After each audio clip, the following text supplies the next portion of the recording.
श्रीगुरुभ्यो नमः। हरिः ओं। श्रुतिस्मृतिपुराणानामालयं करुणालयं नमामि भगवत्पादशङ्करं लोकशङ्करम्। ॐ नमस्तस्मै भगवते अरहते सम्यक् सम्बुद्धाय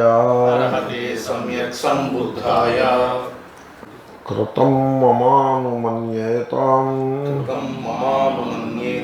गृही प्रव्रजितस्तथा ममैवाति वशौ स्याताम् कृत्याकृत्येषु सर्वतः इति बालस्य संकल्पः इच्छामानश्च वर्धते। బాలుడు అంటే అవివేకి. అవివేకికి sense of me and mind అంటే అహంకార మమకారములు అధికంగా ఉంటాయి. అదే అవివేకి యొక్క లక్షణం. గీతలో ఈ విషయాలన్నీ మనం చూసినాము. మళ్ళీ వాటినే బుద్ధ భగవానుడు చెప్తున్నాడు. సో ఆ అవివేకి యొక్క మనస్థితిని ఆయన చాలా చక్కగా క్యాప్చర్ చేశారా అని అనిపిస్తుంది. అతను ఏమంటాడు, అతనిలో ఈ మీ అండ్ మైండ్ చాలా బలంగా ఉంటాయి. దీని మీద కొంత మనం ఆ మనస్థితిని అర్థం చేసుకునే ప్రయత్నం చేయాల్సి ఉంటుంది. ఈ మోడలు నేను ఇంతకుముందు 1-2 సార్లు భగవద్గీత క్లాస్ సందర్భంలో చెప్పి ఉన్నాను. ఇప్పుడు మీరు ఒక సర్కిల్ చూసుకోండి. సెంటరు, పెరిఫరీ, పెరిమీటర్ అని అంటారనుకుంటా. సెంటర్ ఉంటుంది, పెరిమీటర్ ఉంటుంది. ఈ సెంటర్ చుట్టూ కొంత స్పేస్ ఉంటుంది కదా. పెరిమీటర్ ఉంది కదా, మరి కొంత స్పేస్ ఉంటుంది. ఎక్కువ స్పేస్ కాకపోవచ్చు, కొంత స్పేస్ ఉంటుంది. ఆ పెరిమీటర్ అవుట్ సైడ్ విశాలమైనటువంటి మహా ఆకాశము ఉంటుంది. ఓకే. ఇప్పుడు ఈ సెంటర్ ఏమిటి? సెంటర్ ద మీ, నేను, అహం, ఈగో, అహంకారం. శుద్ధమైన అహం కాదు సుమండి. మనం మెడిటేషన్లో చేసే శుద్ధమైన అహం అది కాదు. హూ యామ్ ఐ, ఆ అహం కాదు, అహంకారము. సో ఈ అహంకారం ఏమిటిది? What is that? ఆ అహంకారము దాని స్వరూపం ఏమిటి? అది how it is made up of, అది తయారైనటువంటి మసాలా ఏ దినుసుల నుండి అది తయారైనది అన్నట్లయితే ఆ అహంకారము అది స్మృతి నుండి పుట్టినది. ప్రోడక్ట్ ఆఫ్ మెమొరీ, స్మృతి నుండి పుట్టినది. అంటే స్మృతి, మెమొరీ కొంత డెవలప్ అవ్వాలి. చిన్నపిల్లలకి అహంకారం ఉండదు. వాళ్ళు మనం మాట్లాడతారే కానీ వాళ్ళకి అహంకారం ఉండదు. వాళ్ళు ఒకప్పుడు పెద్దవాళ్ళని కూడా వెక్కిరిస్తారు. అదేదో ఒక నిరాదరణతో వెక్కిరించడం కాదు, అది తెలియకుండా చేస్తారు. చిన్నపిల్లలకి అహంకారం అనేది ఉండదు. కానీ క్రమంగా అహంకారం నిర్మాణం అవుతుంది. బహుశా 10-12 ఏళ్ళు వచ్చేప్పటికి నిర్మాణం కావచ్చు. ఇప్పుడు మనం పెరిగి పెద్దవాడైన వాడి గురించి చూస్తున్నాం. బాలహ అని మాట వరుసగా అన్నప్పటికీ వాడు పెరిగి పెద్దవాడైన మనిషే కదా. Adult though spiritually baby but still grown-up adult. వాడికి ఆ మెమొరీ ఉంటుంది. ఆ మెమొరీ కారణంగా ఒక అహంకారము నిర్మాణమై ఉంటుంది. ఆ మెమొరీలో ఏముంటాయి? నేను ఫలానా తేదీని పుట్టాను, ఫలానా ఫ్యామిలీలో పుట్టాను, ఫలానా గోత్రంలో పుట్టాను, ఫలానా కులం, వంశం, ప్రాంతం, దేశం, రాశి, మళ్ళీ ఇది కావాలంటే అదొకటి, ఫలానా రాశిలో పుట్టాను, ఫలానా నక్షత్రంలో పుట్టాను, ఇవన్నీ ఉంటాయి. తర్వాత నేనేమో కాలేజీలో చదివాను, యూనివర్సిటీలో చదివాను, ఇవన్నీ ఉంటాయి. అంటే ఏమిటనమాట? ఈ అహంకారము, దీన్ని మనం ఏమని చెప్పచ్చు అంటే it is a product of memory అని చెప్పచ్చు. ప్రోడక్ట్ ఆఫ్ మెమొరీ అన్నా, ప్రోడక్ట్ ఆఫ్ టైం అన్నా ఒకటే, అంతే కదా. టైం అంటే సైకలాజికల్ టైం, క్రోనలాజికల్ టైం కాదు. కాబట్టి దీంట్లో కల్చర్ కూడా ఉంటుంది. సో ఈ అహంకారంలో కల్చర్, మేము హిందూ కల్చర్కి చెందిన వాళ్ళము, సౌత్ ఇండియన్ కల్చరు అంటే ఏదో సంథింగ్ లైక్ దట్ కూడా ఉంటుంది. రిలిజియన్ ఉంటుంది, ఈ విధమైన అహంకారం ఉంటుంది.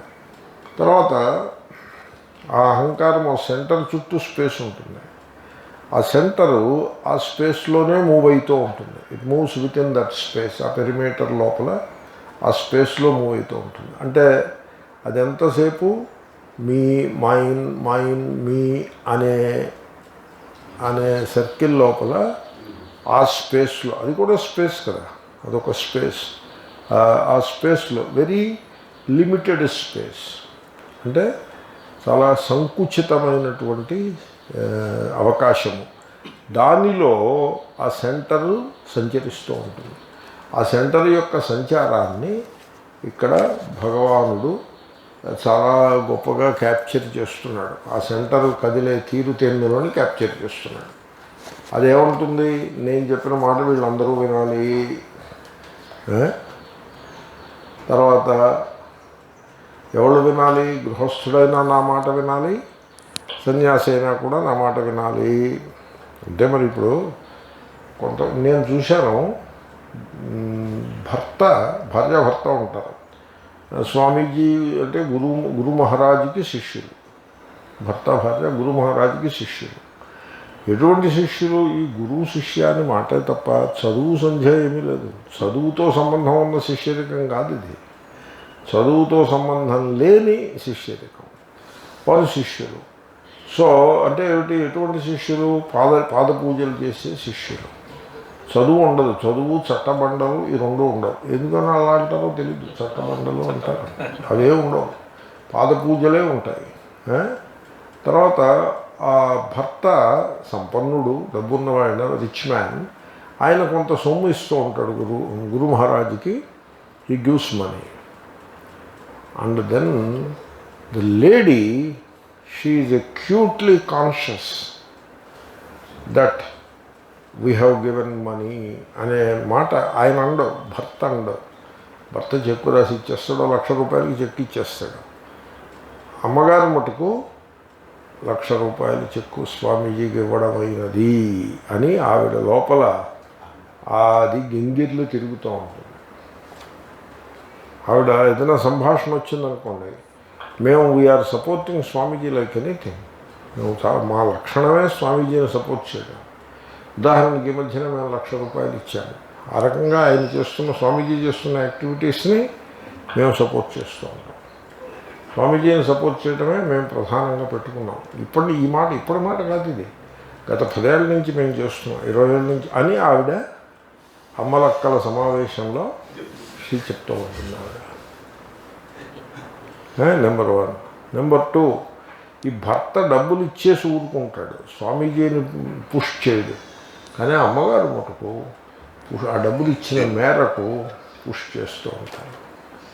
ఇది యూనివర్సల్లీ అబ్జర్వ్డ్ ఫినామినన్.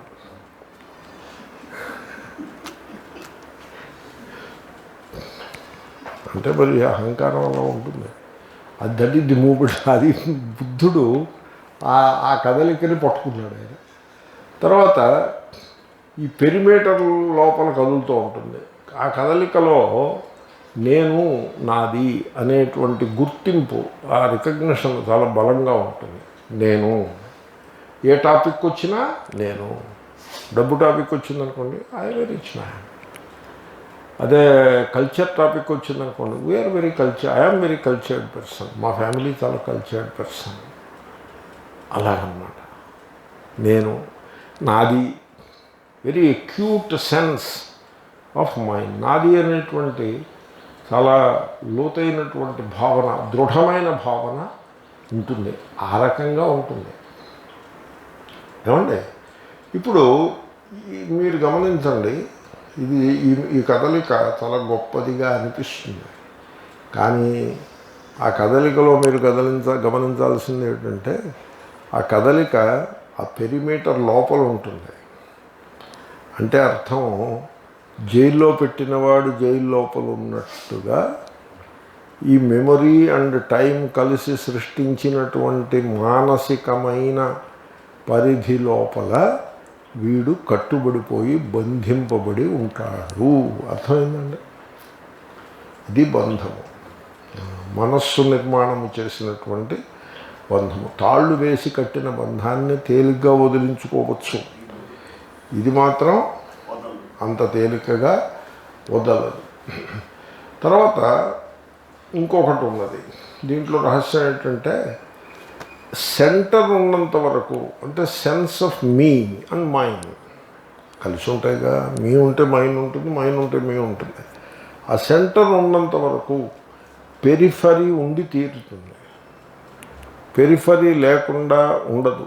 అంటే మీ అండ్ మైండ్ సెన్స్ ఉన్నంత వరకు one religion, one culture, one region, one nation, one రాశి, వన్ గోత్ర, వన్ పర్టికులర్ నక్షత్రం, వన్ పర్టికులర్ ఫ్యామిలీ, ఇవన్నీ ఉంటాయి. అలా లిమిట్ చేస్తున్నట్టుగా ఇవన్నీ ఉంటాయి. ఇవి లేకుండా సెంటర్ ఉండదు. పెరిఫరీ, ఆ పెరిఫరీ లోపలే ఉంటారు. అంటే అర్థం ఏంటండి, సెంటర్ ఉన్నంత వరకు ఒక పరిచ్ఛిన్నమైనటువంటి మానసికమైన స్పేస్లో వీడు బ్రతుకుతున్నాడు అని అర్థం. అంటే అర్థం ఏంటండి, వీడు ఒక జైల్లో నివసించేవాడికి వీడికి ఏమీ తేడా లేదు అని అభిప్రాయం. జైల్లో ఉన్నవాడు అలాగే ఉంటాడు కదా, వాడికి కూడా రూమ్ ఉంటుంది, భోజనం ఉంటుంది, చుట్టూ నడవడానికి యార్డ్ ఉంటుంది, అన్నీ ఉంటాయి. కానీ పెద్ద కాంపౌండ్ వాల్ ఒకటి ఉంటుంది, దాని లోపలే ఉండాల్సి ఉంటుంది. దాన్ని బయటికి వాడు రాలేడు. ఈ అహంకారి కూడా, నేను నాది అనేటువంటి అహంకారంలో బతికేవాడు కూడా ఆ అహంకారము ఏర్పరిచినటువంటి హద్దులను దాటి వాడు రాలేడు.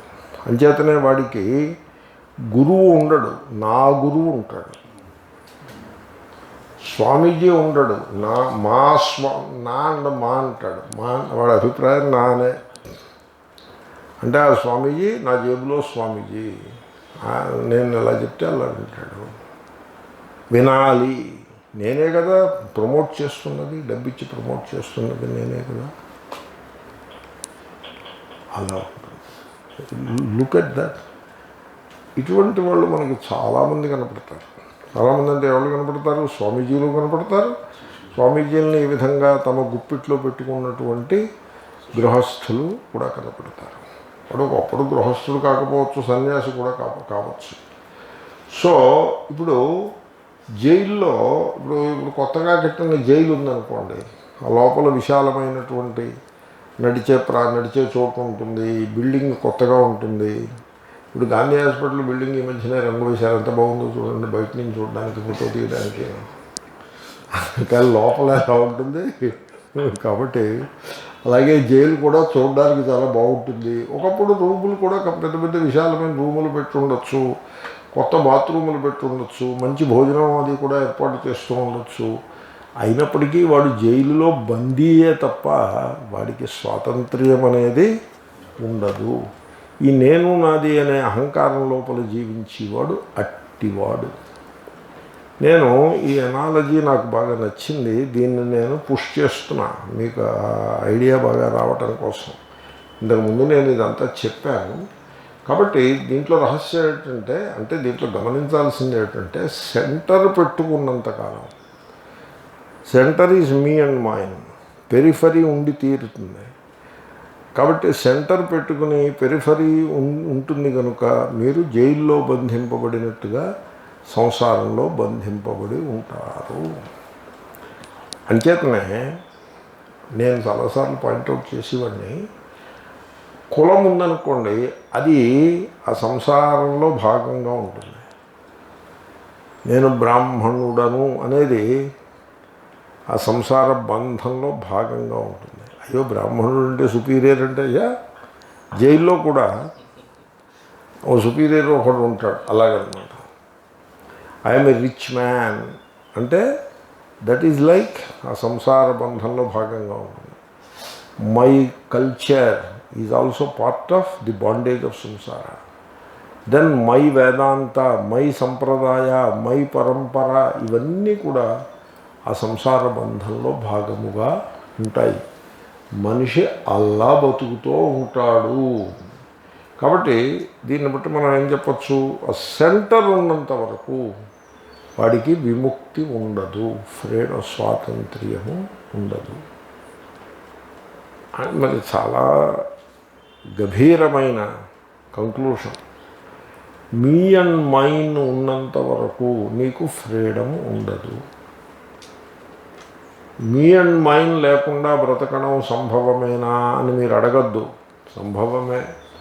కాబట్టి అర్థం చేసుకోవాలి. మీ అండ్ మైండ్ ఉన్నంత వరకు మనము లిమిటెడ్ స్పేస్లో బతుకుతూ ఉంటాం. Limited mental space or limited space of కాన్షియస్నెస్లో మనం బ్రతుకుతూ ఉంటాం. అంచేతనే మన బ్రతుకు ఒక ఇంటికి, ఒక ప్రాపర్టీకి, ఒక కుటుంబానికి, ఒక కమ్యూనిటీకి, ఒక సమాజానికి, ఒక సంస్కృతి అనే కల్చర్కి, ఒక మతానికి, ఇలాగ వీటన్నిటికీ కట్టివేయబడి ఉంటుంది. మనం అలా బతుకుతూ ఉంటాం. మనలో ఆ విశ్వజనీనత ఉండదు. ఆ సర్వాత్మభావము దరిదాపులకి రాదు. మనం ఇలా కట్టివేయబడి ఉంటాం ఒక పర్టికులర్ ఐడెంటిఫికేషన్లో, which is a product of multiple identities. దాంట్లో ఫిక్స్ అయిపోయి ఉంటాం. ఆ సెంటరు, ఆ పెరిఫరీ, ఇలా బ్రతుకుతూ ఉంటాం. ఒకప్పుడు ఇటువంటి పరిస్థితిని, అంటే అహంకారము మమకారము కలిగి ఉండుట, ఇది బంధము. అహంకారము మమకారములు లేని చేతన, కాన్షియస్నెస్, అది జీవన్ముక్తి. మహాత్ములు అలా ఉంటారు, వసుధైవ కుటుంబకంగా ఉంటారు, సర్వాత్మభావంలో ఉంటారు అని వేదాంతంలో ఇలా చెప్పేవారు. సరే, అర్థమైనంత అర్థమైంది, లేనిది లేదు. ఆచరణలో చేతనైనంత పెట్టారు, లేనిది లేదు. బట్ చెప్పేప్పుడు మాత్రం ఇలా చెప్పేవారు. అయితే ఈ మధ్యలో వేదాంత బోధలో నేను చూసినంతలో ఒక కరప్షన్ ఒకటి ఆరంభమైంది. ఏమిటంటే ఆ కరప్షను ఈ వసుధైవ కుటుంబకం అనే ధోరణి, సర్వాత్మభావము అనే ధోరణి, ఇది మనకు అందుబాటులో లేదని వదిలిపెట్టేశారో, లేకపోతే ఇది అనవసరం అని వదిలిపెట్టేశారో, దీన్ని వదిలిపెట్టేశారు. సర్వం కల్విదం బ్రహ్మ అనే ధోరణిని కూడా వదిలిపెట్టేశారు. వీళ్ళు ఏం చేశారంటే సర్వం కల్విదం బ్రహ్మ అని కేవలము చెట్లు, పర్వతాలు, నదులకి మాత్రమే అప్లై చేశారు. నక్షత్రాలకి, ఆకాశానికి, ఇదంతా బ్రహ్మని. సమాజానికి అప్లై చేయలేదు, పశుపక్ష్యాదులకు అప్లై చేయలేదు, మానవులకి అసలే లేదు. మానవులు సర్వం కల్విదం బ్రహ్మలో పడరు. మానవులు Indians, non Indians, with in Indians Hindus, non Hindus, with in Hindus Brahmanas, non Brahmanas, అలాగే ఉంటుంది. వేదాంతం కూడా అలాగే మొదలుపెట్టి పాఠం చెప్పడం మొదలుపెట్టారు. వేదాంత పాఠం చెప్పుకుంటూనే the structures which promote this kind of division and this kind of tethering, అంటే కట్టివేయటం. ఇలాగా నా మతం అంటే మతానికి కట్టివేయబడి ఉంటాడు, వీడి సెంటరు, ఆ పెరిఫరీలో బతుకుతూ ఉంటాడు. ఇదంతా కూడా అవసరం, ఇది కూడా వేదాంతంలో భాగమే అనేటువంటి ఒక ధోరణి, ఒక వికృతమైన ధోరణి వేదాంతంలో ప్రవేశించిందా అని అనిపిస్తుంది. కాబట్టి మనం కొంత హెచ్చరికగా ఉండాలి. ఒక హెచ్చరిక చేయటం ముందు తాత్పర్యం. మనం ఎవడనో తప్పు పట్టామని మీరు అనుకోవద్దు. ఒక హెచ్చరిక, అటువంటి ధోరణిలో మీరు పడవద్దు. ఎందుకంటే there is a thing called expediency, అంటే తత్కాలమునందలి భావోద్వేగము నుండి, లేక తత్కాలమునందలి ఫలాపేక్ష నుండి దాన్ని మీరు పొందుట చేత ఆ కారణంగా సర్వాత్మభావాన్ని ప్రక్కన పెట్టి ఒక సెక్టేరియన్ అప్రోచ్ని స్వీకరించటంలో ప్రయోజనం ఉంటుంది. There is a kind of attitude of that kind. అందుకోసం ఈ సెక్టేరియన్ ఐడెంటిటీస్ పెట్టుకుని ఆ మీ అండ్ మైండ్ని మనం అట్టే పెట్టుకోవాలి, అంతేకాని దాన్ని తీసేయకూడదు అనేటువంటి ఒక వికృతి వేదాంతంలో ప్రవేశించటం చాలా దురదృష్టకరమైన విషయము. ఓకే, ఇప్పుడు ఒక ప్రశ్న. ఆ ప్రశ్న ఏమిటంటే, ఆ సెంటర్ లేకుండా అంటే ఏమిటి? మీ అండ్ మైండ్ అవి లేకుండా జీవించుట సంభవమేనా అని ప్రశ్న. Yes, you are still a conscious being without me and mind. It is possible. Egoless, consciousness. It is possible. Okay, దాని గ్రేట్నెస్ ఏమిటి? దట్ ఈస్ ఫ్రీడమ్, జీవన్ముక్తి, అదే మోక్షం. Okay, is it possible to live with that kind of a consciousness in this world? ఈ ప్రపంచంలో. ఈ ప్రపంచం అంటే ఏమిటి? ఈ కుటిల ప్రపంచంలో, ఈ దుష్ట ప్రపంచంలో అని, అంతే కదా మరి ఈ ప్రపంచం అంటే. నేను నాది అనేటువంటిది పెట్టుకోకుండా జీవించుట. నేనంటున్నది బయట ఫిజికల్గా ఈ కుర్చీ తీసుకెళ్ళి రోడ్డు మీద పారేమని కాదు. కుర్చీ ఉండతోటే ఉంటుంది, బట్ దాని యందు నేను అనేటువంటి అభిమానము ఉండదు. సో అలాగా కుర్చీ ఊరికే దృష్టాంతం, like that. So the point is made. The point is, నేను నాది అనే పరిచ్ఛిన్న భావము లేకుండా మనిషి జీవించుట, ఈ ప్రపంచంలో జీవించుట, ఈ వర్తమాన కాలంలో. ఈ వర్తమాన కాలం అంటే దానికి ఏవో చాలా అర్థాలు వస్తాయి. ఈ కలికాలంలో, ఫర్ ఎగ్జాంపుల్ ఈ 21వ శతాబ్దంలో, ఫర్ ఎగ్జాంపుల్ ఈ కరోనా ఉన్న టైంలో, ఫర్ ఎగ్జాంపుల్, ఇలాంటివన్నీ వస్తాయి. ఈ ప్రపంచంలో జీవించటము సంభవమేనా? ఈజ్ ఇట్ పాసిబుల్ అన్నది ఒక ప్రశ్న. దానికి సమాధానం ఏంటో తెలిసిన, ఇట్ ఈస్ పాసిబుల్. కాదండి, మేము సన్యాసం పుచ్చుకోలేదు కదా, ఏదో ఉద్యోగం చేసుకోవాలంటున్నాం కదా. మీ ఉద్యోగం మీరు చేసుకుంటూనే మీరు ఈ విధముగా జీవించుట, నిరహంకారంగా జీవించుట సంభవం. తర్వాత ఇంకోటి, మీరు ఎప్పుడైతే నేను నాది అనేటువంటి ఆ సెంటర్ లేకుండా ఉంటారో, మీ ఉద్యోగం మీరు చేస్తూనే ఉంటారు. ఏదో నీరసంగా ఉత్సాహం లేకుండా చేస్తున్నారని అనుకోవద్దు. అంటే ఏమిటి? పరిచ్ఛిన్నమైన అహంకారం లేకుంటే ఆ యాక్టివిటీకి కావాల్సిన మోటివేషన్ ఉండదు అనే దృష్టి తప్పది. పరిచ్ఛిన్నమైన అహంకారాన్ని పూర్తిగా ప్రక్కన పెట్టిన పిదప కూడా ట్రెమెండస్ ఉత్సాహంతో మీరు పనిచేయటానికి అవకాశం ఉంది, చేయొచ్చు. You have to discover that. దానికే కర్మయోగము అని పేరు. యూ హ్యావ్ టు, దాన్ని మీరు డిస్కవర్ చేసుకోవాల్సి ఉంటుంది. ట్రెమెండస్ వైటాలిటీ తోటి, అంటే మహోత్సాహంతో, జీవంతమైన శక్తితోటి మీరు ముందుకు దూసుకుపోతూ మీ పనిని మీరు చక్కగా చేసుకుంటూ ఉండవచ్చు. ఏది? నేను నాదే అనే సెంటర్ లేకుండా. It is possible. ఆ సత్యాన్ని గుర్తించాలి.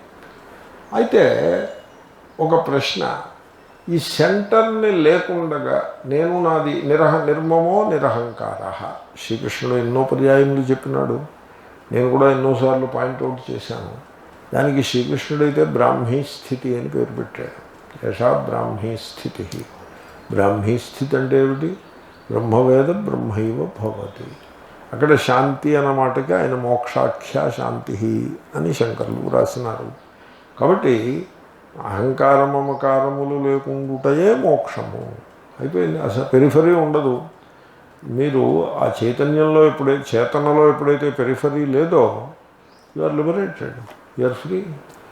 లైక్ జైల్లో వాడికి చుట్టూ గోడలు తీసేసినట్టు అయిపోతుంది. లేకపోతే వాడిని గోడలు బయట పడేశారనుకోండి, he is free. The whole world is his own. Can you do that? ఈ సినిమాల్లో చూపిస్తారు. వాడు జైలు నుంచి విడుదలయ్యే రోజుని అది ఒక స్పెషల్ అకేషన్గా చూపిస్తారు. వాడు జైలర్ దగ్గరికి వెళ్తే ఆ జైలర్ వాడికి కొంత డబ్బు, కొన్ని వాడి వస్త్రములు, వాడి పర్సనల్ ఎఫెక్ట్స్ అన్నీ మూటకట్టి చాలా ప్రేమగా ఇచ్చి వాడిని సాగనంపుతాడు. అప్పుడు అంతకుముందు లాఠీలతో కొట్టిన పోలీసులే వీడిని గేటు దగ్గర దాకా తీసుకొచ్చి అక్కడ గేటు ఓపెన్ చేసి వీడిని బయటికి సాగనంపి హ్యావ్ ఏ గుడ్ డే అని అంటాడు. వీడు బయటకు వస్తాడు. He's free. You can do that. ఆ మీ అండ్ మైన్, అహంకార మమకారముల యొక్క బందిఖానా నుండి మీరు బయటకు అడుగు పెట్టవచ్చు. It is possible. You can do that. So how to get rid of that centre? నేను ఇంకా ఒక టాపిక్ మొదలుపెట్టాను కాబట్టి ఆ శ్లోకాన్ని మనం చెప్పేద్దాము. హౌ టు చూసి చూడు, మీరు ఎప్పుడైతే హౌ అని అడిగారనుకోండి, అంటే అర్థం ఏంటి? దానికి ఒక మెథడ్ ఉన్నది. మెథడ్ ఉన్నది. మెథడ్ అంటే సింపుల్ మాట. మెథడాలజీ ఉన్నది, అది మరింత జటిలం చేసి పెట్టారు దానికి. అదేదో శాస్త్రం. మామూలుగా లోకల్లో అయితే మెథడ్ అంటారు, శాస్త్రంలో అయితే ఉంటారు మెథడ్ అంటారు, మెథడాలజీ అంటారు. ఇప్పుడు మెథడాలజీ ఎవరి దగ్గర ఉంటుంది? గురువు గారి దగ్గర ఉంటుంది. ఏమంటే మెథడాలజీ ఉందంటే ఈ getting rid of this centre అంటే మోక్షం, అంటే ఫ్రీడమ్, అది టైం బౌండ్ అయిపోదు. టైం బౌండ్ అయిపోతుంది కదా. మరి మోక్షం టైమ్లెస్ అంటూ there is a process for moksha అంటే ఎక్కడ కుదురుతుంది? కాంట్రడిక్షన్ అయిపోతుంది. And moksha is timeless, the gaining of moksha cannot be in time. కాబట్టి how to get rid of me and mine అని మీరు ప్రశ్న వేయటం, ఆ how is a wrong question. మీరు ఆ విధంగా క్వశ్చన్ వేయకూడదు. సో దాన్ని మీరు డిస్కవర్ చేయాలి. Is it possible to get rid of me and mind? Yes. How? ఆ హౌ అన్నది టైం బౌండ్ మెథడ్ ఏదో ఉంది, ఆ మెథడాలజీ ఉంది, అదేదో గురువు గారి జేబులో ఉందనే ధోరణి సరికాదు. తర్వాత ఇంకో ధోరణి, అదొక ప్రమాణము, అదొక బుక్లో ఉంది, లేకపోతే ఏదో స్క్రిప్చర్లో ఉంది. సరే, గీతా ఇత్యాదుల్లో చెప్పిన మాట వాస్తవమే. కాబట్టి అక్కడ ఆ పుస్తకాల్లో దొరుకుతుందేమో మనకి అని అనుకోవడం కూడా పొరపాటు. మరి ఎలాగా? దీనికి ఒక్కటే ఉపాయం. The one should see that యః పశ్యతి స పశ్యతి. వాడు ఏం చేయాలంటే కళ్ళు మూసుకుని తన చేతనను తాను పరిశీలించాలి. నేను మెడిటేషన్లో కూడా ఈ మాట దీన్ని హైలైట్ చేద్దామని అనుకున్నాను ఒక మెడిటేషన్లో, ఇంకా చేయలేదు, చేద్దాము. ఏమిటంటే అది ఫ్లో ఆఫ్ మైండ్ని అబ్జర్వ్ చేయుట. So you observe the flow of mind in you. మీ లోపలే ఉంది కదా, ఆ మనస్సు యొక్క ప్రవాహం మీ లోపలే ఉన్నది కదా, సంకల్ప ప్రవాహము. అది మీకు బాగా తెలుసు ఉండాలి. ఆ సంకల్ప ప్రవాహం మీకు బాగా తెలియాలి. ఊళ్ళోవన్నీ ఎందుకు తెలియడం? మీ లోపల ఉన్న సంకల్ప ప్రవాహం మీకు తెలియాలి. ఏదో యోగ సిద్ధి ఉంది, ఇతరవాడి మనస్సులో ఏముందో తెలిసిపోతుంది. అనవసరం, వేస్ట్, తలపోటు కూడాను. నాకు ఒకటి నచ్చింది. ఒక డైరెక్టరు సినిమాలో ఒక కమేడియన్కి ఈ సిద్ధిని పెట్టాడు. ఆ డైరెక్టర్ని నేను మెచ్చుకుంటా. ఎందుకంటే ఈ సిద్ధి ఎక్కడో స్క్రిప్చర్స్లో ఇక్కడ అక్కడ కథల్లో అక్కడ ఉంది. It is out right nuisance తప్ప దీంట్లో విలువ ఏమీ లేదు అని నిరూపించటం. దాంట్లో విలువ ఉందంటే హీరోకి పెడతాడు, అది విలువైందైతే హీరోకి పెడతాడు. అది విలువ లేనిది, వేస్ట్ అన్నది కాబట్టి కమేడియన్కి పెట్టాడు. ఆ కమేడియన్కి ఎదురువాడి మనసులో ఏముందో తెలిసిపోతూ ఉంటుంది. వాడి బ్రతుకు బుగ్గే అవుతుంది. కాబట్టి వద్దు, ఎదుటివాడి మనసులో ఏముందో మనకు అనవసరం. ఈ బతుకు ఇది చాలు, ఒక మనస్సు చాలు. 2 మనస్సులు 3 మనస్సులు తెలిసాయంటే చాలా కష్టాల్లో పడిపోతాం. మన మనస్సుని మనం తెలుసుకుంటూ ఉండాలి. దీన్ని ఏమంటారంటే ఒక సాక్షిభావంలో ఉండిపోవాలి. సహజంగా ప్రారంభంలో కొంత అభ్యాసము. ఎందుకంటే సహజంగా మనం ఎలా ఉన్నాము అన్నది చూసుకోవాలి. సహజంగా ఎలా ఉన్నామంటే మనస్సు యొక్క ప్రవాహం ఉందని ప్రవహిస్తూ ఆ సంకల్ప ప్రవాహం ఉంటుంది. ఆ సంకల్ప విషయమే డామినేట్ చేసేస్తూ ఉంటుంది. సంకల్పంలో ఏది విషయమో అదే మన యొక్క ఆ ప్రవాహాన్ని డామినేట్ చేసేస్తూ ఉంటుంది. ఇప్పుడు మా చిన్నప్పుడు దృష్టాంతం ఇస్తాను. మాకు సినిమా చూడాలని ఐడియా పుట్టేది, అంతే. ఇంకా ఐడియానే డామినేట్ చేసేస్తూ ఉంటుంది. ఇంకా అంతా అదే డైరెక్షన్లో పోతూ ఉంటుంది. అంటే ఏమిటి? సంకల్ప విషయం. ఇప్పుడు అమ్మగారికి డైమండ్ నెక్లెస్ కొనుక్కోవాలని ఐడియా పుట్టింది, ఇంకా అదే ఐడియా పుష్ చేసేస్తూ ఉంటుంది. అయ్యగారికి ప్రమోషన్ కావాలని కోరిక పుట్టింది, అదే పుష్ చేసేస్తూ ఉంటుంది. మనం అలా బతుకుతూ ఉంటాం. అంటే అర్థం ఏంటి? సంకల్ప ప్రవాహము కంటే బయట తనదైన ఒక ఉనికి, తనదైన ఒక మనుగడ మనం ఎరుగము. ఆ సంకల్ప ప్రవాహంలో కొట్టుకుపోతూ ఉంటాం. అవునా? దాన్ని బ్రేక్ చేయాలి. ఆ ఐడెంటిఫికేషన్ని బ్రేక్ చేయాలి. ఎలా బ్రేక్ చేయాలి? సంకల్ప ప్రవాహం ఉంటుంది, నేను దాన్ని అప్పుడప్పుడు ఐఎమ్ అవేర్ ఆఫ్ ఇట్. బుద్ధుని భాషలో చెప్పాలంటే I'm mindful of the mind's moment. Okay, I'm aware of it. అది నాకు తెలుస్తూ ఉంటుంది. అది తెలుస్తూ ఉంటే you have conquered it already. అది తెలుస్తూ ఉంటుంది. ఆ మనస్సులో జలసి పుట్టిందనుకోండి, ఓహో దీంట్లో ఈర్ష్య బయలుదేరినది, ఈర్ష్య ఉంది అంటే ఈర్ష్యకు సంబంధించిన వాసన ఉన్నది అని తెలుస్తూ ఉంటుంది. అంతే, దాన్ని కండెమ్ చేయొద్దు, జస్టిఫై చేయొద్దు. లెజిటిమేట్ ఈర్ష్య, డోంట్ స్టార్ట్ లైక్ దాట్. కాబట్టి అది ఆ అహంకార మమకారముల సెంటర్, అది పోయే ఉపాయం ఏమి, దాన్ని మనం ఆలోచిస్తున్నాము. కాబట్టి ఆ సంకల్ప ప్రవాహము it is part and parcel of the consciousness. ఆ మూమెంట్ ఆఫ్ కాన్షియస్నెస్లో భాగం అది. అహంకార మమకారములు అనే సెంటర్ అదే మూవ్ అవుతుంది. కాన్షియస్నెస్ యొక్క మూమెంట్ అంతా దాని మూమెంటే. దానిని మీరు సాక్షిగా దర్శించాలి. ఇప్పుడు ఈర్ష్య ఉందనుకోండి, ఇది ఈర్ష్య గలదు, ఈ మస్తిష్కంలో లేక ఈ చేతనలో ఈర్ష్య గలదు అని మీరు గమనించాలి. It is there. దాన్ని జస్టిఫై చేయకూడదు.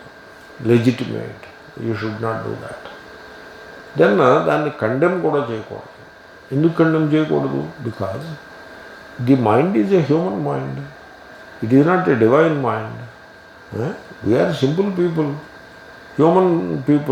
హ్యూమన్స్. మీరేం అంతరిక్షం నుంచి దిగలేదు కదా. It's not like any other mind. It is bound to have its own moment. కాబట్టి you need not condemn it. At the same time ఈర్ష్య అనేది not a very great thing to justify it. Then justify చేయకపోతే, condemn చేయకపోతే మరి ఏం చేయాలి? అంటే మనం జీవితంలో ఎలా తయారయ్యామంటే, ఒక మూమెంట్ని either you have to justify or you have to condemn అన్నట్టుగా తయారయ్యాం. ఒకప్పుడు జార్జ్ డబ్ల్యూ బుష్ గారు ఏమన్నారు? ఈ టెర్రరిస్టులతో మేము యుద్ధం చేస్తున్నాము, either you are with us or you are against us అన్నారు. అంటే కొంతమంది అన్నారు అదేం లేదన్నారు.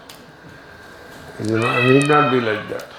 మేము నీతో ఉండక్కర్లేదు, నీకు వ్యతిరేకం కూడా కానక్కర్లేదు. We're what we are. ఆ రకంగా ఏదో ఒక దానిని either you justify or oppose. You have to justify it or you have to condemn it. ఇలాగ అలవాటు పడి ఉంటాం. ఈ అలవాటు నుంచి బయటపడాలి. ఆ ఈర్ష్యని you have to watch it. How to watch? You are already watching. How you are watching? Either you are justifying or you condemning. That is not watching. మీరు జస్టిఫై చేయొద్దు, కండెమ్ చేయొద్దు. Just watch it, you see it, అంతే. అది పోతుంది. ఆ moment క్రమంగా నుండి ఏమనండి, అది వచ్చినప్పుడల్లా యూ వాచ్ ఇట్. ఆ వాసన శిథిలమైపోతుంది. మీకు ఈర్ష్య అనేది ఇంకా పుట్టదు. అలాగే ఈ మీ అండ్ మైండ్, ఇది ఎలా పోవాలి, ఇది చెడ్డది, ఇది ఎలా పోవాలి అని మీరు మొదలు పెట్టద్దు. ఇది చెడ్డది, ఇది ఎలా పోవాలి అని మీరు మొదలు పెడితే అది మరింత బిగుసుకుంటుంది. చిక్కుముడిని బలంగా లాగితే ఏమవుతుంది? అది ముడి ఇంకా బిగుస్తుంది, చిక్కు మరింత బిగుస్తుంది. దాన్ని అలాగే లూజ్గా వదిలేయాలంటే. కాబట్టి so this is the moment of me and mind. తెలుసుకోవాలి, బాగా తెలియాలి.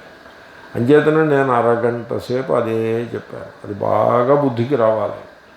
Yeah, this is the moment, ఈ మూమెంట్ నడుస్తుంది అని మీరు పరిశీలించాలి. పరిశీలించినప్పుడు ఏమవుతుందంటే అది డ్రాప్ అయిపోతుంది.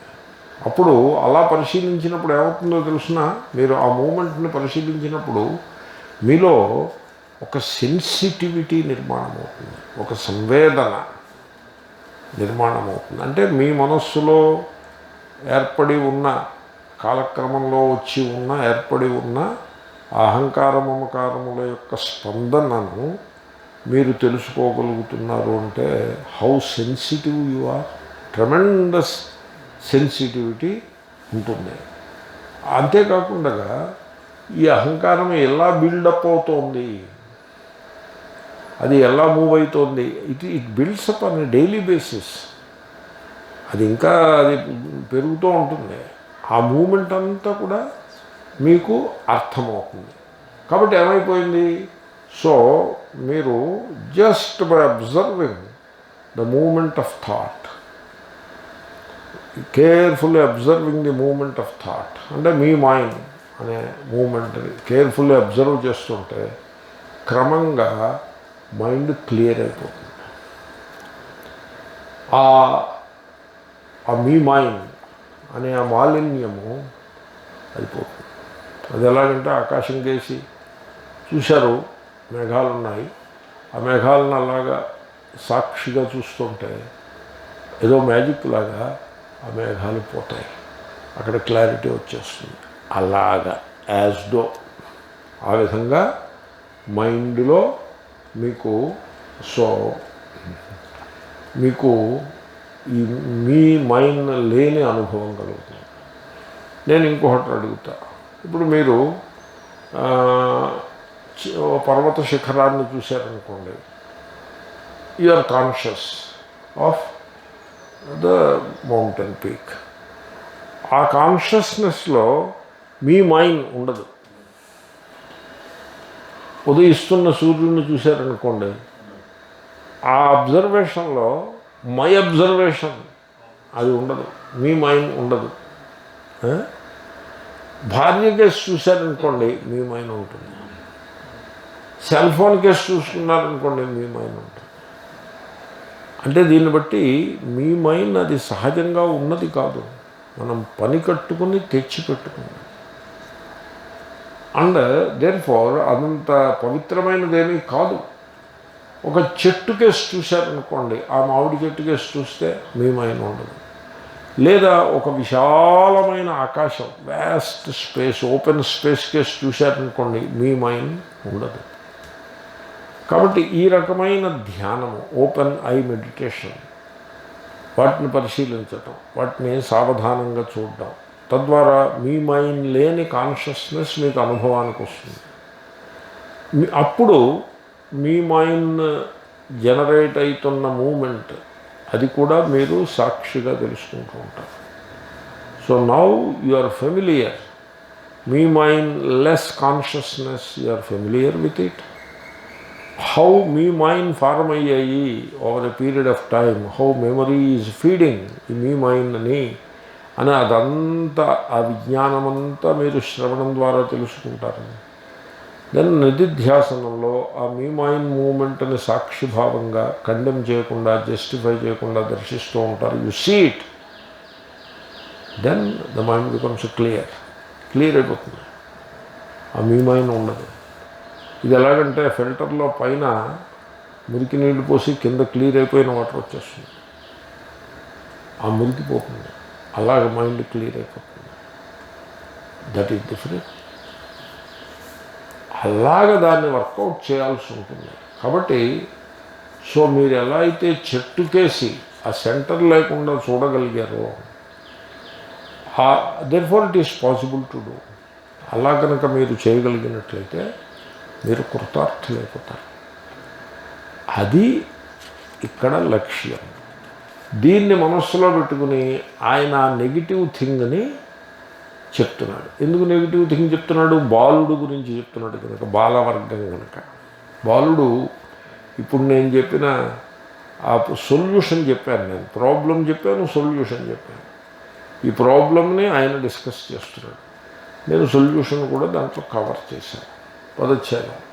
కృతం మాం అనుమన్యేతాం, మాం కాదు మమ, అనుమన్యేతాం గృహీ ప్రవ్రజితః తథా మమ ఏవ అతివశౌ స్యాతాం కృత్యాకృత్యేషు సర్వతః ఇతి బాలస్య సంకల్పః ఇచ్ఛా మానః చ వర్ధతే.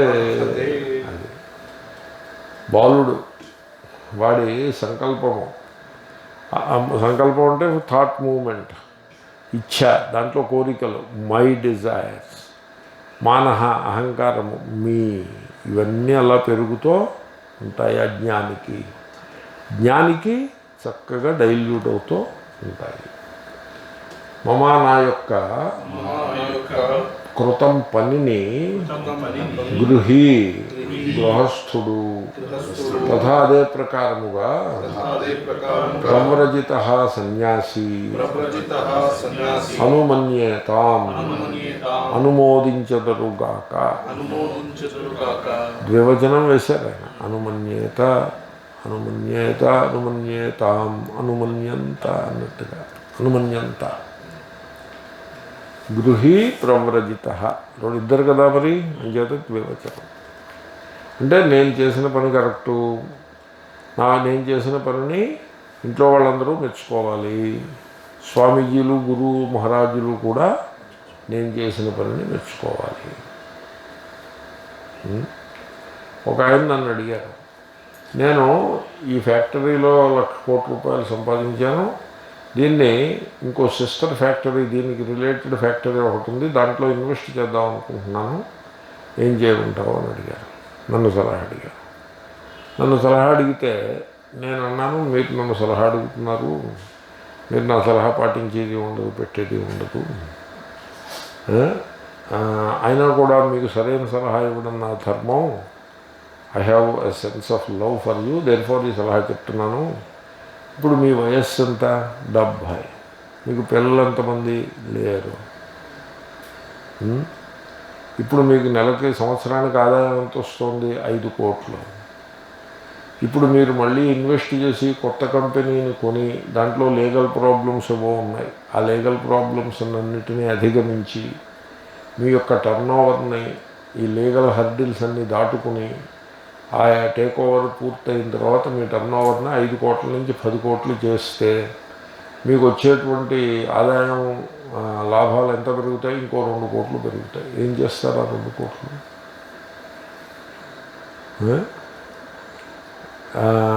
కాబట్టి నా మాట విని, మీరు పెద్ద వయస్సు వచ్చేసింది, మీరు ఈ పాటికి మీరు ఏదో భగవంతుడు మిమ్మల్ని వేదాంతం దాకా పట్టుకొచ్చాడు, మరి దీన్ని మీరు సద్వినియోగం చేసుకోండి. ఇంకో కంపెనీని కొని దాని చుట్టూ తిరగడం కంటే ఉన్నదాన్ని చక్కగా నడిపించుకుంటూ మీరు ఈ మెడిటేషను, శ్రవణ మననాలు చేసుకోండి. విశ్రాంతిగా ఉండండి, టెన్షన్ తక్కువ పెట్టుకోండి, ఉన్న లాభాలతో సంతోషపడండి అని చెప్పారు. కాదు ఎక్కువ ధర్మకార్యాలు చేయొచ్చు కదా డబ్బు ఉంటే. మీరు you are in a trap, you are in a trap. ఈ అహంకారము తప్పు. సహజంగా ధర్మకార్యం జరగాలి, కానీ నేను డబ్బు సంపాదించి ధర్మకార్యాలు చేస్తానన్నది ట్రాప్. సెల్ఫ్ డిసెప్షన్ కూడా అది. మీరు డబ్బు సంపాదిస్తున్నది ధర్మం కోసం కాదు, మీరు మీ అహంకారం కోసం సంపాదిస్తున్నారు. Please note that as a fact. కాబట్టి ఇలా చేయండి అని నేను చెప్పాను. ఆయనకి నచ్చలేదు నా సలహా. సరే కానీ మందే ఉంది, మనం మానిటర్ చేస్తామా? ఆయన అడిగారు కాబట్టి చెప్పాను. ఆయన విన్నని తెలిసి కూడా చెప్పాను. నేను ఎందుకు చెప్పానో తెలుసిన, నా సంతోషం కోసం నేను చెప్పాను. ఒకవేళ వింటాడేమో, తీరా చెప్పకపోతే అరే మనం మంచి మార్గంలో వెళ్ళి మనిషికి మనం సహకారం చేయలేకపోయామనే దోషం నాకు వస్తుంది, అందుకోసం చెప్పాను. ఆయన వెళ్ళి ఇంకో స్వామీజీని అడిగారు, ఈ ఖాన్ మార్కెట్ గ్యాంగ్ స్వామీజీని అడిగారు. ఆయన ఏం చెప్పాడో తెలుసిన, నువ్వు వెంటనే ఇన్వెస్ట్ చేయి, అది టేక్ ఓవర్ చేయి, బాగా కష్టపడి పని చేయి, బాగా సంపాదించు, ఆ వచ్చిన దాంట్లో నాకు ఒక 50% నాకు ఇయ్యాయి. నాకు ఇయ్యని అనరు, నేను చాలా ధర్మకార్యాలు చేస్తున్నాను, వాటికి సపోర్ట్ చేయి, నీకు మహాపుణ్యం కలుగుతుంది, నిన్నేమో ఇంద్రలోకానికి చంద్రలోకానికి వెళ్తావు అని సంథింగ్ టు దిస్ ఎఫెక్ట్ ఆయన చెప్పారు. ఇంకో సన్యాసి ఈయన ఇద్దరిని అడుగుతాడు చూడండి. నాకు ముందే తెలుసు ఈ లక్షణం. ఆయన ఏం చేశాడు? నేను చెప్పింది చేయలేదు, ఆయన చెప్పిందే చేశాడు. అయిపోయింది. 3 ఏళ్ళు అయింది, 4 ఏళ్ళు అయింది, కంపెనీ టేక్ ఓవర్ చేశాడు. అది లీగల్ ప్రాబ్లమ్స్లో పడ్డాడు. కోర్టులో కేసు నలుగుతోంది. అదేం తెలియదు కాదు, పెట్టేది కాదు. అంతకుముందు వచ్చిన లాభాల్లో కొంత అటు డైవర్ట్ చేయాల్సి వచ్చింది. సమ్ ఫైనాన్షియల్ ప్రాబ్లమ్స్ ఏవో వచ్చాయి. ఈ లోపల ధర్మకార్యాలకు కొంత ఇవ్వాల్సి వచ్చింది. ఆయన హెల్త్ పాడే హాస్పిటల్లో జాయిన్ అయ్యాడు. నాకు ఫోన్ చేశాను, నేను హాస్పిటల్లో ఉన్నాను అంటే I'm very sorry about it, మీరు చాలా తొందరగా కోలుకుని బయటకు వస్తారని, తిరిగి మా అందరితోటి కలిసి ఆడుతూ పాడుతూ ఉంటారని నేను ఆశిస్తున్నాను, we miss you very much అని నేను చెప్పిన. ఇప్పుడు ఈ కథ మీకు ఎందుకు చెప్పానంటారు? ఆ మీ అండ్ మైండ్ వేదాంతంలో కూడా మీ అండ్ మైండ్ యొక్క మూమెంట్ని తెలుసుకుని దానిని పరిశీలించి దానిని దూరం పెట్టాలి అనేటువంటి ధోరణి లేకుండగా అయిపోవడము. దీనికోసమే ఇటువంటి వేదాంతాన్ని ఖాన్ మార్కెట్ గ్యాంగ్ వేదాంతాన్నంలో తప్పేమైనా ఉందా? లేదు కదా. కంట్రీ క్లబ్ వేదాంతాన్న కూడా అదే అవుతుంది. నేను చాలాసార్లు హైలైట్ చేసుకుంటూ వస్తున్నా. ఏమిటి చూడయా, నువ్వు ఎంతవరకు నువ్వు సాధిస్తావో మాంతావో అది నీ ఇచ్ఛ. ఉన్న విషయం ఇది. వేదాంతం చదివేది మీ అండ్ మైండ్ మూమెంట్ని పెంచుకోవడం కోసం కాదు, దానికి అలంకారాలు పెట్టడం కోసం కాదు. మీ అండ్ మా అంటే మా వేదాంతము, మా సంప్రదాయము, మా పరంపర, అలా అందుకోసం కాదు. వేదాంతం మా మతము, మా ధర్మము, దానికోసం కాదు వేదాంతం చదివేది. వేదాంతం చదివేది ఎందుకంటే ఆ మూమెంట్ని డిమాలిష్ చేయటం కోసం వేదాంతం చదువుతున్నాము. అది ముందు నువ్వు అర్థం చేసుకో. ద ఫండమెంటల్ పాయింట్ నువ్వు అర్థం చేసుకోకుండా ఫస్ట్ థింగ్స్ ఫస్ట్ అది మానేసి బ్రహ్మ ఆత్మ అంటూ ఇలా మొదలు పెడితే ఇట్ టేక్స్ యూ నోవేర్. కాబట్టి వీళ్ళందరూ నా మాట వినాలి. కృత్యాకృత్యేషు చేయతగిన పనులు చేయకూడని పనుల యందు సర్వతః అన్ని విధములుగా మమైవ నాకే అతివశవు మిక్కిలి స్వాధీనులై శాతాం ఉండెదరుగాక. అంటే నేను ఏ పని చేస్తే మంచిదంటానో అదే చేయాలి, నేను ఏది చేయకూడనిది అంటానో అది చేయటం మానేయాలి. ఈ విధంగా చేయదగిన పనుల విషయంలో చేయకూడని పనుల విషయంలో వీళ్ళందరూ కూడా ఎవరు గృహంలోని వాళ్ళు సన్యాసులు కూడా నాకు అన్ని విధములుగా నా వశంలో వీళ్ళు ఉండాలి, నా పాకెట్లో వీళ్ళు ఉండాలి. అంటే ఆయన అలాంటివివో అనుభవించి ఉంటాడు. ఆయన ఇప్పుడు నేను చెప్పిన కథలు లాంటివి ఆయనకి అనుభవానికి వచ్చి ఉంటాయి, అందుకోసమే అలా చెప్తున్నాడేమో అనిపిస్తుంది. ఇది అని బాలస్య అజ్ఞాని యొక్క సంకల్పము అనగా ఆలోచన, ఇచ్ఛా కోరిక, మానశ్చ అహంకారము కూడా వర్ధతే పెరుగుచున్నది. ఇలా పెట్టుకుంటాడు, ఇలా పెట్టుకుంటాడు. నేను సమాజ సేవ మొదలుపెట్టాను, అందరూ నాతో వచ్చేయాలి. కొంతమంది రావడం మానేస్తే ఎందుకు రావడం మానేస్తున్నారు? What is your problem? నేనేం చేస్తున్నాను? నా కోసం చేసుకుంటున్నానా? నేను ప్రజల కోసం చేస్తున్నాను, ధర్మం కోసం చేస్తున్నాను, హిందూ ధర్మాన్ని ఉద్ధరించడం కోసం చేస్తున్నాను, మన సామాన్య ప్రజలను ఉద్ధరించడం కోసం చేస్తున్నాను. So why don't you join me? You are a sannyasi. Being sannyasi, you should join me. Why don't you join? I invite you to join me. Why don't you pay attention to my invitation? గృహస్థులవు కదా, నా దగ్గర వేదాంతం చదువుకున్నావు కదా, నేను చెప్పినట్టు చెయ్యి. మీ అబ్బాయినేమో ఆ అమ్మాయికి దిగి ఇచ్చి పెళ్లి చేసుకో. కృత్యాకృత్యేషు చేయాల్సిన వాటి ఎందు నా మాట వినాలి, చేయకూడని వాటి ఎందు నా మాట వినాలి. ఇది సన్యాసి వైపు నుంచి గృహస్థుల వైపు, గృహస్థుల వైపు నుంచి సన్యాసుల వైపు ఉంటుంది. స్వామీజీ మీరేమో ఇలా చేసేయండి, స్వామీజీ మీరు అలా చేసేయండి అని ఒత్తిడి. మీరు ఇది పెట్టేయండి, మీరు అది చేసేయండి, మీరేమో కోర్సు స్టార్ట్ చేసి చెప్పేయండి.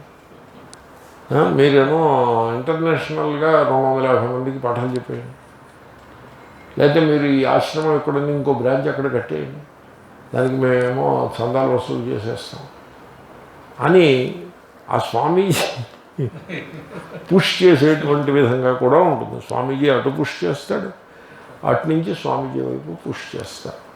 ఈ రకమైన moment, me and mind moment, ఇదంతా అజ్ఞానమునకు చిహ్నము. సరిపడిందండి. శ్లోకం అందామా?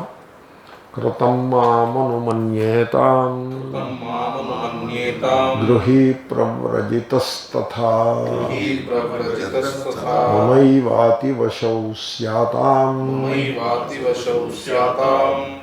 కృత్యాకృత్యేషు సర్వతః ఇతి బాలస్య సంకల్పః ఇచ్ఛామానశ్చ వర్ధతే. ఓం పూర్ణమదః పూర్ణమిదం పూర్ణాత్ పూర్ణముదచ్యతే పూర్ణస్య పూర్ణమేవావశిష్యతే. ఓం శాంతి శాంతి శాంతి.